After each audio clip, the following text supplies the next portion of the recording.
함께 보실 하나님 말씀은 사도행전 12장 1절에서 25절까지입니다. 사도행전 12장 1절에서 25절까지 다 찾으신 줄 알고 우리 같이 함께 한 목소리로 함께 합독하도록 하겠습니다. 함께 읽겠습니다. 시작. 그때 헤롯 왕이 손을 들어 교회 중에서 몇 사람을 해하려 하여 요한의 형제 야고보를 칼로 죽이니 유대인들이 이 일을 기뻐하는 것을 보고 베드로도 잡으려 할세 때는 무교절 기간이라. 잡음에 옥에 가두어 군인 내식인 내패에 맡겨 지키고 유월절 후에 백성 앞에 끌어내고자 하더라. 이에 베드로는 옥에 갇혔고 교회는 그를 위하여 간절히 하나님께 기도하더라. 헤롯이 잡아내려고 하는 그 전날 밤에 베드로가 두 군인 틈에서 두 쇠사슬에 매어 누워 자는데 파수꾼들이 문 밖에서 옥을 지키더니 호련히 주의 사자가 나타나매 옥중에 광채가 빛나며 또 베드로의 옆구리를 쳐 깨워 이르되 급히 일어나라 하니 쇠사슬이 그 손에서 벗어지더라. 천사가 이르되 띠를 띠고 신을 신으라 하거늘 베드로가 그대로 하니 천사가 또 이르되 겉옷을 입고 따라오라 한대 베드로가 나와서 따라갈새 천사가 하는 것이 생시인 줄 알지 못하고 환상을 보는가 하니라. 이에 첫째와 둘째 파수를 지나 시내로 통한 쇠문에 이르니 문이 저절로 열리는지라 나와서 한 거리를 지나매 천사가 곧 떠나더라. 이에 베드로가 정신이 들어 이르되 내가 이제야 참으로 주께서 그의 천사를 보내어 나를 헤롯의 손과 유대 백성의 모든 기대에서 벗어나게 하신 줄 알겠노라 하여 깨닫고 마가라 하는 요한의 어머니 마리아의 집에 가니 여러 사람이 거기에 모여 기도하고 있더라. 베드로가 대문을 두드리는데 로데라 하는 여자아이가 영접하러 나왔다가 베드로의 음성인 줄 알고 기뻐하여 문을 미처 열지 못하고 달려 들어가 말하되 베드로가 대문 밖에 섰더라 하니 그들이 말하되 내가 미쳤다 하나 여자아이는 힘써 말하되 참말이라 하니 그들이 말하되 그러면 그의 천사라 하더라. 베드로가 문 두드리기를 그치지 아니하니 그들이 문을 열어 베드로를 보고 놀라는지라. 베드로가 그들에게 손짓하여 조용하게 하고 주께서 자기를 이끌어 옥에서 나오게 하시던 일을 말하고 또 야고보와 형제들에게 이 말을 전하라 하고 떠나 다른 곳으로 가니라. 날이 새매 군인들은 베드로가 어떻게 되었는지를 알지 못하여 적지 않게 소동하니 헤롯이 그를 찾아도 보지 못하매 파수꾼들을 신문하고 죽이라 명하니라. 헤롯이 유대를 떠나 가이사랴로 내려가서 머무니라. 헤롯이 두로와 시돈 사람들을 대단히 노여워하니 그들의 지방이 왕국에서 나는 양식을 먹는 까닭에 한 마음으로 그에게 나와 왕의 침소 맡은 신하 블라스도를 설득하여 화목하기를 정한지라. 헤롯이 나를 택하여 왕복을 입고 단상에 앉아 백성에게 연설하니 백성들이 크게 부르되 이것은 신의 소리요 사람의 소리가 아니라 하거늘 헤롯이 영광을 하나님께로 돌리지 아니하므로 주의 사자가 곧 친히 벌레에게 먹혀 죽으니라. 하나님의 말씀은 흥왕하여 더하더라. 바나바와 사울이 부조하는 일을 마치고 마가라 하는 요한을 데리고 예루살렘에서 돌아오니라. 아멘. 우리는 사도행전을 같이 함께 묵상하고 있습니다. 사도행전 전체는 사도행전 1장 8절을 기준으로 할 때 세 부분으로 나눌 수가 있습니다. 여러분 사도행전 1장 8절 여러분 기억하고 있지 않으십니까? 오직 성령이 너에게 임하시면 너희가 권능을 받고 예루살렘과 온 유대와 사마리아와 땅끝까지 이르러 내 증인이 되리라 라는 이 말씀. 여러분 여기에는 지리가 세 부분이 나옵니다. 먼저는 예루살렘, 그리고 온 유대와 사마리아, 그리고 땅끝이 등장합니다. 사도행전 1장부터 7장까지는 예루살렘에 있었던 일을 나타내고 있습니다. 교회가 생겨나고 미문문 앞에 앉은 뱅이가 걷게 되었던 사건, 아나니아와 삽비라, 그리고 스데반의 이야기가 바로 예루살렘에서 있었던 이야기죠. 그리고 예루살렘에만 머물러 있던 그 복음은 스데반의 죽음으로 인해서 마치 불을 짓밟았을 때 그 불꽃이 사방으로 튀는 것처럼 8장부터 12장에 온 유대와 사마리아로 그 복음이 흩어져 나가는 내용이 등장하고 있습니다. 그리고 그 이후 13장에서는 바울이 이제 전도 여행을 떠나는 것을 보면서 땅끝으로 복음이 전해지는 것을 보게 되죠. 그렇다면 오늘 우리가 같이 함께 살펴보는 이 12장은 내일 13장 땅끝으로 복음이 전해지기 직전의 배경을 가지고 있습니다. 여러분 혹시 기억하십니까? 복음이 예루살렘에 머물다가 사마리아로 넘어가기 직전에 어떤 일이 있었어요. 그 일은 다름 아니라 스데반의 순교와 박해 박해라고 하는 몸살을 교회가 알았습니다. 여러분 오늘 또다시 사마리아까지 머물러 있던 이 복음이 내일 땅끝으로 넘어가기 그 직전에 역시 마찬가지로 순교와 박해라고 하는 몸살을 앓는 것을 보게 될 것입니다. 그러나 그럼에도 불구하고 하나님께서는 복음을 계속해서 확장시키셨듯이 동일하게 일하시는 하나님의 손과 하나님의 역사를 오늘 보게 되겠죠. 오늘 12장은 구조에 따라 본문의 내용에 따라서 5단락으로 구분할 수 있을 것 같습니다. 1절부터 4절까지는 헤롯의 박해와 5절부터 11절까지는 베드로가 감옥을 나오는 내용, 12절부터 17절까지는 기도하는 교회, 18절부터 19절은 감옥이 비어있음으로 말미암아 소동하는 장면, 20절부터 23절까지는 헤롯의 죽음으로 마무리가 되는 것을 보게 됩니다. 우리 앞단락부터 같이 한번 살펴보도록 하겠습니다. 먼저 1절 같이 한번 보는데요. 1절 우리 다시 한번 더 한번 읽어보도록 하겠습니다. 함께 읽습니다. 시작. 그때 헤롯 왕이 손을 들어 교회 중에서 몇 사람을 해하려 하여. 먼저 그때라고 이야기합니다. 여러분 우리는 간혹 성경을 보다가 그때 이런 단어들을 그냥 지나칠 때가 굉장히 많이 있습니다. 사실은 굉장히 중요한 단서거든요. 그때라고 하는 것은 그 시절이 언제인지를 나타내는 그 배경 중에 하나입니다. 여러분 여기 12장에 나타나는 그때가 언제인지를 살펴본다면 어디를 살펴봐야 될까요? 직전에 어떤 일이 있었는지를 좀 살펴보는 것이 좋을 것 같은데 11장 마지막에 보니까 어떤 일이 있었습니까? 바나바가 사울과 함께 안디옥에서 목회 사역을 시작합니다. 그런데 기근으로 인해서 예루살렘 교회가 어려움에 처하자 바나바와 사울이 함께 부조하러 갔다라고 해요. 부조는 구제헌금을 말하는 거거든요. 그 구제헌금 가지고 방문하게 되는 그때를 이야기합니다. 그럼 지도를 펴놓고 보니까 바나바와 사울이 목회하는 이 안디옥과 부조를 가지고 가는 예루살렘은 대략 한 500km가 넘습니다. 걸어서 갔다면 대략 한 2달이 됐을 것이고 왕복 2달이 됐을 것이고 말이나 아니면 배를 타고 갔다면 대략 한 달 정도의 왕복되는 시간을 걸리지 않았을까 싶습니다. 오늘 12장 마지막에 보니까요, 이 끝날에 어떤 일이 있냐면 부조를 마치고 돌아온 일이라고 이야기해요. 그러니까 오늘 12장 사건은 부조를 하러 갔을 때와 돌아왔을 때의 사이의 사건, 대략 한 달 또는 2달 사이의 사건을 의미하는 것 같습니다. 여러분 한 달과 2달이면 굉장히 짧은 시간입니다. 근데 그 짧은 시간에 어떤 일이 있었냐면 헤롯이 교회를 박해했다라고 이야기하는 거예요. 여러분 여기 등장하는 헤롯은 우리가 흔히 알고 있는 예수님이 태어날 그 당시에 아이들을 죽였던 그 헤롯, 동방박사가 만났던 그 헤롯과 다른 인물입니다. 정확하게는 헤롯 아그리파 1세라고 볼 수 있는데요. 여러분 자료에 의하면 이 아그리파는 이미 어려서부터 로마에서 어린 시절을 보냈다고 해요.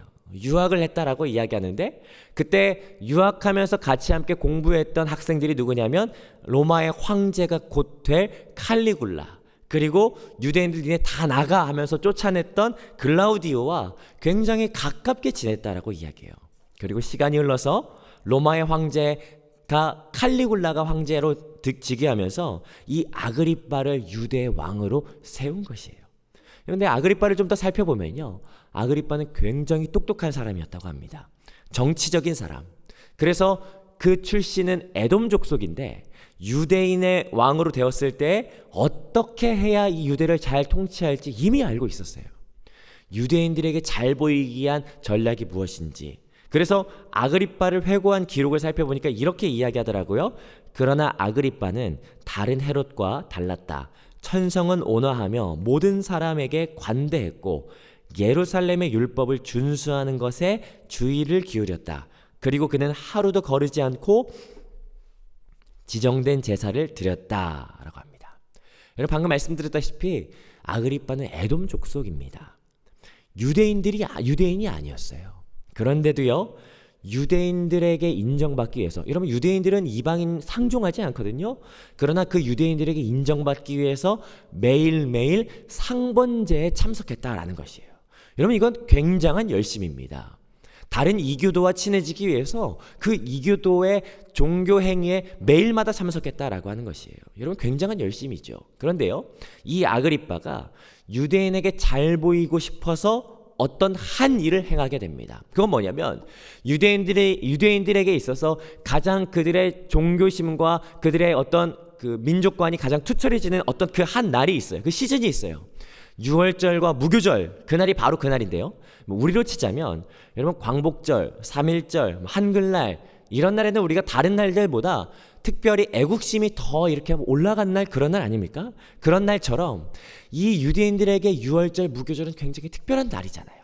이 날에 어떤 한 일을 꾸미는데 그게 어떤 일이냐면 1절 후반부 교회 중에 몇 사람을 해하려 하는 거예요. 여러분 그 해하려 하는 것이 뭐냐면 2절 같이 읽어보시죠. 시작. 요한의 형제 야고보를 칼로 죽이니 라는 거예요. 사도 야고보를 잡아요. 여러분 야고보는 예수님의 가장 아끼는 제자 12명 중에도 특별히 더 아꼈던 3명 안에 들어가는 사람이었습니다. 여러분 그 3명 중에 한 사람이 야고보를 잡습니다. 그리고 어떻게 합니까? 참수형에 처하는 거예요. 여러분 갑작스럽죠. 여러분 물론 박해가 예고하고 찾아오진 않지만 여긴 정말 너무도 갑작스럽습니다. 거기다가 굉장히 잔혹합니다. 여러분 참수형은 유대 사회에서 흔히 있는 일이 아니었습니다. 가장 참혹한 형벌이거든요. 다른 곳엔 등장하지 않아요. 그런데 그게 더 놀라운 게 뭐냐면 3절에 보니까 유대인들이 이 일을 기뻐했다라는 것이에요. 여러분 유대인들이 이 일을 보고 기뻐하니까 헤롯이 어땠을까요? 헤롯이 한껏 더 용감해져요. 그래서 어떻게 하냐면 3절 후반부에 사도들의 수장인 누구를 잡아요? 베드로를 잡습니다. 여러분 무섭죠. 그리고 방금 전 야고보를 참한 것처럼 금방이라도 이 베드로를 참하려고 하는데 이게 다행인지 불행인지 3절 후반부에 보니까 절기가 시작되는 거예요. 6월절 무교절 기간에는 사형을 집행할 수 없습니다. 그래서 감옥에 가둡니다. 아마 헤롯도 알았을 것입니다. 사도행전 5장에서 베드로가 이미 감옥에 gat혔었지만 갑자기 베드로가 사라졌던 거 아마 헤롯도 알았던 것 같습니다. 그래서 굉장히 삼엄하게 가두는데 4절 보시죠. 군인 4명을 한 조로 편성해서 4조를 만들어요. 16명. 그리고 그 한 조 4명 중에 2명은 베드로의 양 옆에서 같이 수갑을 차는 것 같습니다. 6절에 보니까 베드로가 두 군인 틈에서 두 쇠사슬에 매여 있다. 그러니까 베드로 양옆에 군인이 있고 그 양옆에 있는 군인들이 한 손에 수갑을 베드로 손에 같이 차고 있었던 것이에요. 그리고 그 나머지 2명은 10절을 통해서 알 수 있듯이 문을 지켰던 것을 보게 돼요. 여러분 10절에 나옵니다. 문은 3중으로 나타나 있습니다. 그리고 이 4명이 한 조가 되어서 밤에 3시간씩 교대 근무를 서가면서 지키는 것이에요. 여러분 얼마나 삼엄합니까? 그리고 헤롯이 기다리는 거죠. 4절 후반부 6월절 이 명절이 끝나기만을 기다리고 있는 거예요. 여러분 이때 할 수 있는 것이 무엇일까요? 두 번째 단락 보니까 5절 12장 5절이에요. 함께 읽습니다. 시작. 이에 베드로는 옥에 갇혔고 교회는 그를 위하여 간절히 하나님께 기도하더라. 여러분 나중에 12절에 보니까 이 기도가 베드로가 올 때까지 멈추지를 않는 것을 보게 되죠. 여러분 우리는 이 본문 굉장히 많이 들었었어요. 어떤 설교로 들었냐면요. 믿음 없는 기도라고 하는 내용으로 정말 많이 설교 들었습니다. 왜냐하면 세 번째 단락 12절 16절에 보니까 베드로가 그렇게 풀려나길 기도하면서도 베드로가 왔다고 하는데도 뭐라고 얘기해요? 그럴 리가 없다라고 이야기하죠. 이렇게 말하는 이 사람들의 반응 때문에 우리는 이 기도가 믿음 없는 기도다라고 이야기 굉장히 많이 들었어요. 여러분 그런데 생각해 보십시오. 여러분은 얼마나 절박했으면, 교회가 얼마나 절박하고 급박했으면, 절망스러운 상황이었으면 얼마나 그랬을 수밖에 없었을까. 갑자기 사도 야고보가 참수형에 당합니다. 그리고도 베드로도 붙잡히는 거예요. 그리고 삼엄하다 못해서 살벌한 경비로 붙잡혀 있는 이 상황, 여러분 그런 상황 가운데 하는 기도 아닙니까? 여러분 중에 이런 상황 가운데 있는 기도해 본 분들은 아마 아실 겁니다. 엉망진창의 상황, 아무것도 바랄 수가 없고 생각해도 도무지 바뀔 상황이 보이지 않는 그 삼엄하고 무서운 상황 가운데 여러분 그때 기도하는데 무슨 기적을 바라보면서 기도합니까? 보이지 않을 그때 그냥 그저 도와주십시오, 살려주십시오, 그냥 목 놓아서 부르짖을 수밖에 없는 그 상황, 지금 그 상황 이야기하고 있는 거 아니겠습니까? 그런데 7절 보시죠. 그렇게 기도하는 가운데 7절 시작.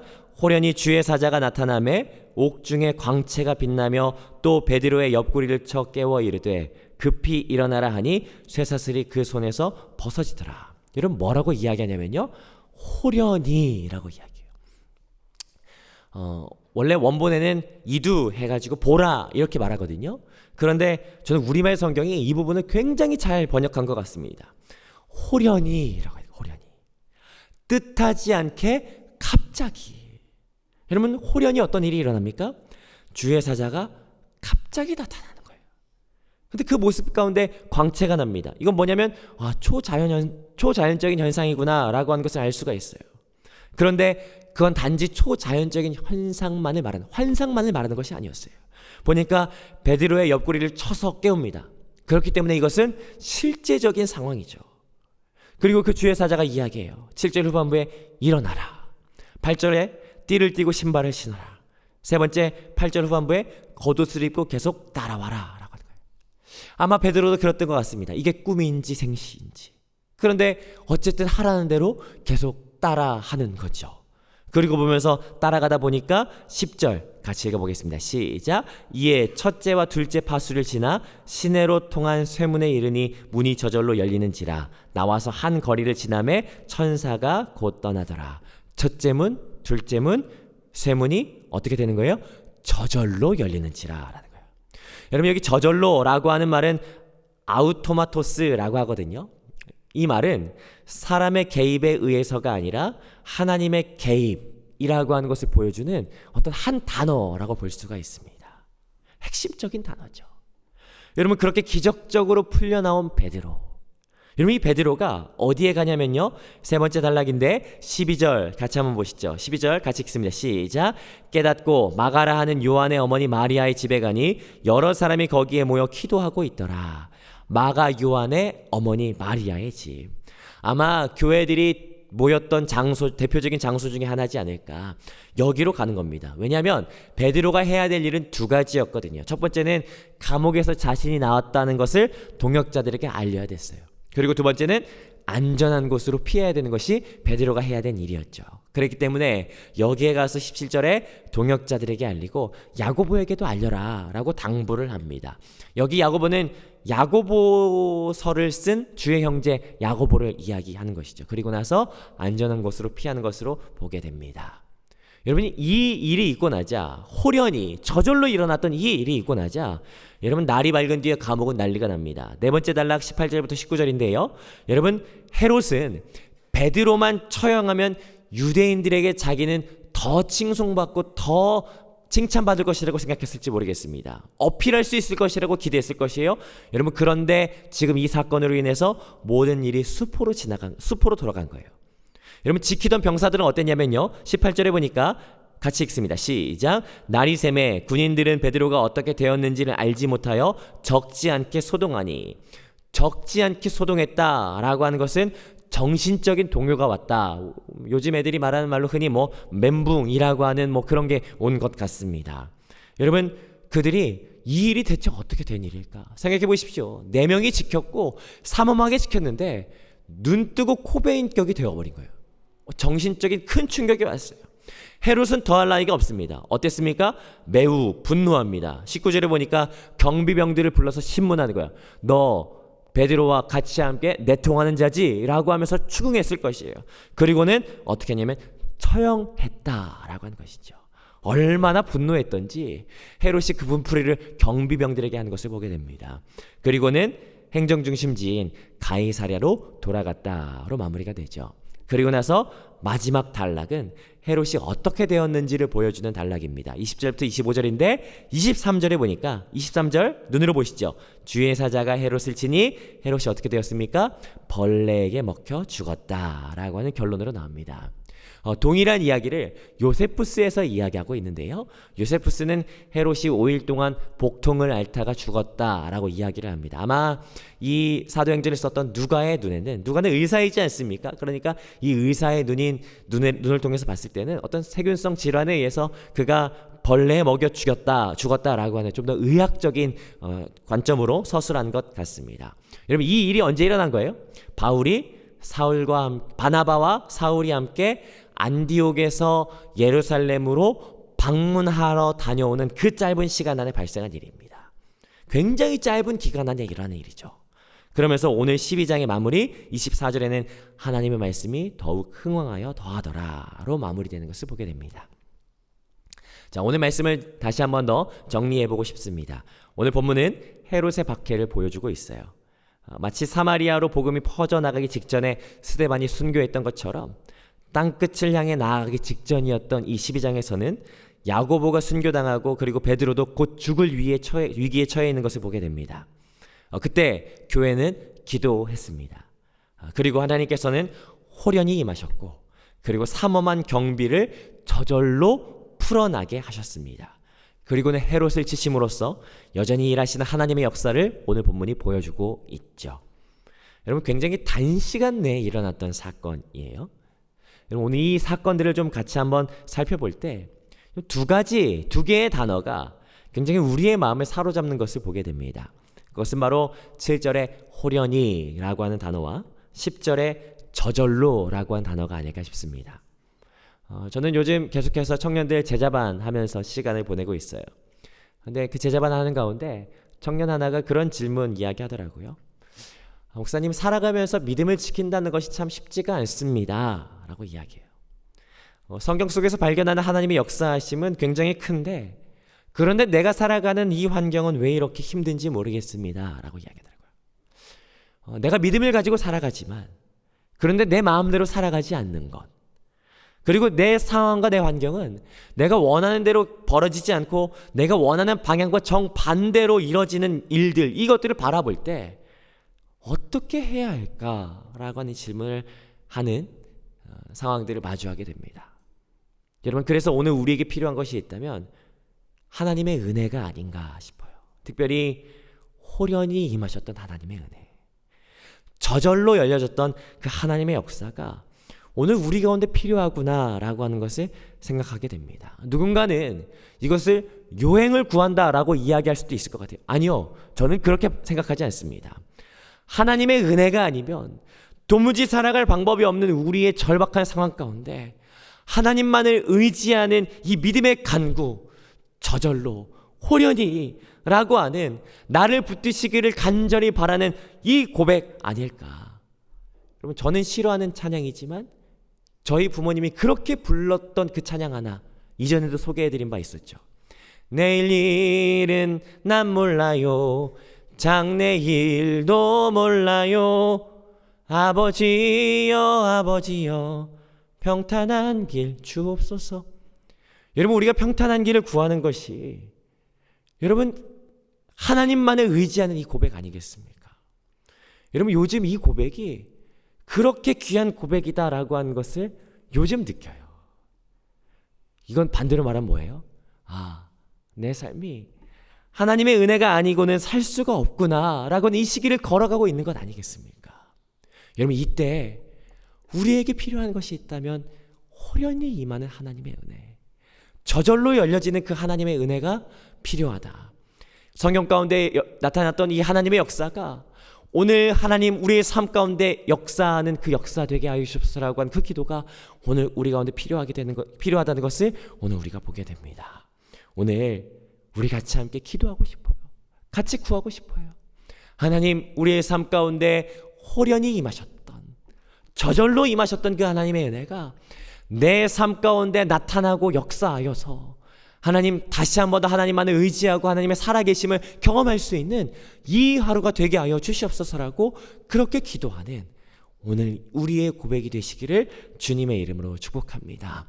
그렇게 기도할 때 하나님께서 우리에게 선물처럼 허락하시는 그 하나님의 은혜를 맛보며 경험하는 이 하루가 되시기를 주님의 이름으로 축복합니다.